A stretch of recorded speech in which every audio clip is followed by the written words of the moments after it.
আসসালামু আলাইকুম। চলুন আজ আমরা এক অন্যরকম আধ্যাত্মিক যাত্রায় যাই। খুঁজে দেখি কিভাবে কোরআনের কিছু বিশেষ আবৃত্তি আমাদের মনে গভীর প্রশান্তি আর আত্মার নিরাময় এনে দিতে পারে। আমরা এর ছন্দ, সুর আর ভেতরের গভীর অর্থের দিকে মনোযোগ দেব, যা আমাদের এক অন্যরকম স্থিরতার জগতে নিয়ে যাবে। পরম করুণাময় অসীম দয়ালু আল্লাহর নামে শুরু করছি। প্রায় প্রত্যেকটা সূরার শুরুতেই আমরা এই কথাটা পাই, তাই না? এটা যেন শুরুতেই একটা পবিত্র শ্রদ্ধাপূর্ণ পরিবেশ তৈরি করে দেয়, আর পুরো আবৃত্তিটাকে ঐশ্বরিক করুণা প্রার্থনার একটা মাধ্যম হিসেবে তুলে ধরে। একটা জিনিস বুঝতে হবে, কোরআন কিন্তু শুধু পড়ার একটা বই না, এটা মূলত শোনার বিষয়। এর আসল শক্তিটাই লুকিয়ে আছে এর সুরেলা আবৃত্তির মধ্যে। যখন এর ছন্দময় শব্দগুলো কানে আসে, তখন তার সরাসরি আমাদের আত্মার উপর প্রভাব ফেলে। শব্দ আর সুর মিলেমিশে এক অসাধারণ আধ্যাত্মিক অভিজ্ঞতা তৈরি হয়। তো আমাদের এই যাত্রার শুরুটা হবে আশ্রয় খোঁজার মাধ্যমে। আমরা এমন কিছু ছোট কিন্তু খুবই শক্তিশালী আয়াতের কথা বলবো, যা পড়লে বা শুনলে মনে একটা সুরক্ষা আর মানসিক নিরাপত্তার অনুভূতি তৈরি হয়।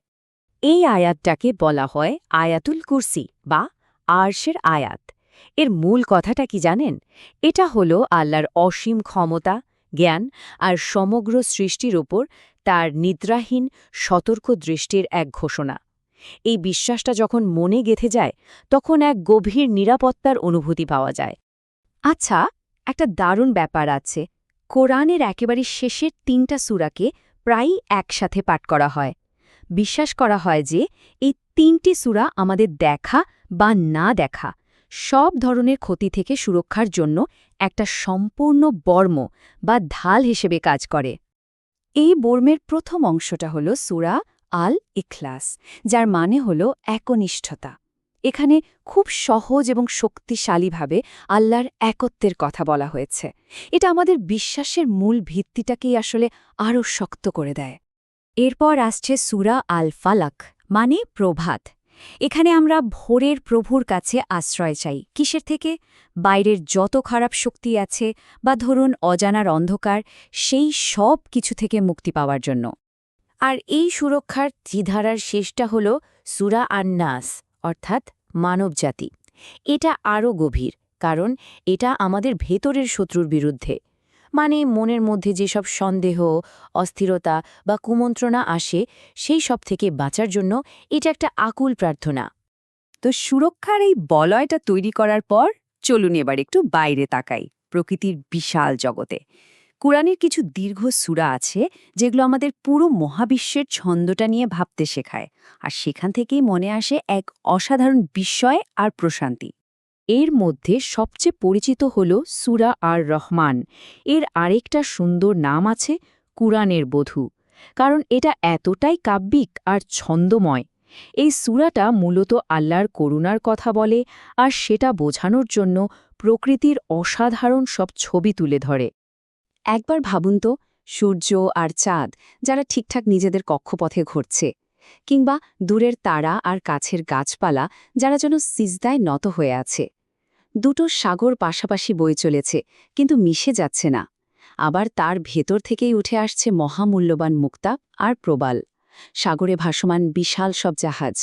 এই প্রত্যেকটা ছবি কিন্তু প্রকৃতির নিখুঁত ভারসাম্য আর সৌন্দর্যের দিকে আমাদের মনোযোগ টেনে নেয়। সুতরাং তোমরা তোমাদের প্রতিপালকের কোন অনুগ্রহকে অস্বীকার করবে? এই প্রশ্নটা একবার দুবার না, পুরো ৩০ বার ফিরে ফিরে আসে। এই পুনরাবৃত্তিটা একটা ধ্যানের মতো পরিবেশ তৈরি করে। বারবার শুনে মনে হয়, সত্যিই তো আল্লাহর কত নেয়ামত আমাদের চারপাশে। তখন মনটা কৃতজ্ঞতায় ভরে যায়। প্রকৃতির বিশালতা দেখার পর এবার সময়ে নিজেদের ভেতরের দিকে তাকানোর, মানে আমাদের নিজেদের অস্তিত্বের দিকে। কিছু আবৃত্তি আছে যা আমাদের জীবন, মৃত্যু আর জীবনের আসল উদ্দেশ্য নিয়ে ভাবায়। আর এই বড় প্রেক্ষাপটটা বুঝতে পারলে ছোটখাটো উদ্বেগগুলো এমনিতেই কমে যায়, মনে শান্তি আসে। এই যেমন সূরা আল মুলুক, এর মানে হল সার্বভৌমত্ব।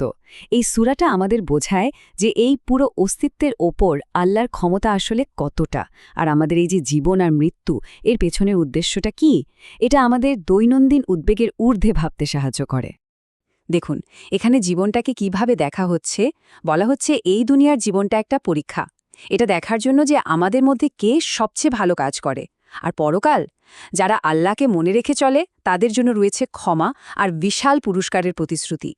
এই ভাবনাটা যখন মাথায় থাকে তখন দুনিয়ার ছোটখাটো দুশ্চিন্তাগুলো আর তেমন বড় মনে হয় না।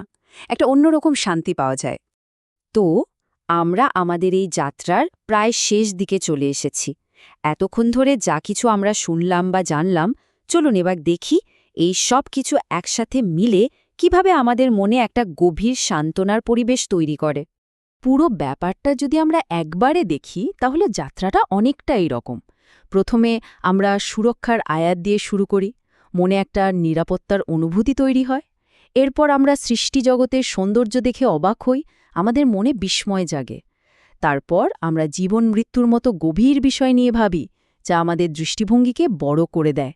আর এই সব কিছুর শেষে পবিত্র শব্দ আর তার গভীর অর্থের মেলবন্ধনে আমরা এক অন্যরকম সান্ত্বনা খুঁজে পাই। শেষ কথা হল, এই আবৃত্তিগুলোর আসল সৌন্দর্য বা শক্তিটা কোথায়? সেটা হলো এর সুরের মাধুর্য আর ভেতরের গভীর অর্থের এক অসাধারণ সমন্বয়। যখন এই দুটো জিনিস একসাথে কাজ করে, তখনই মনে আসল শান্তি আর নিরাপত্তা আসে।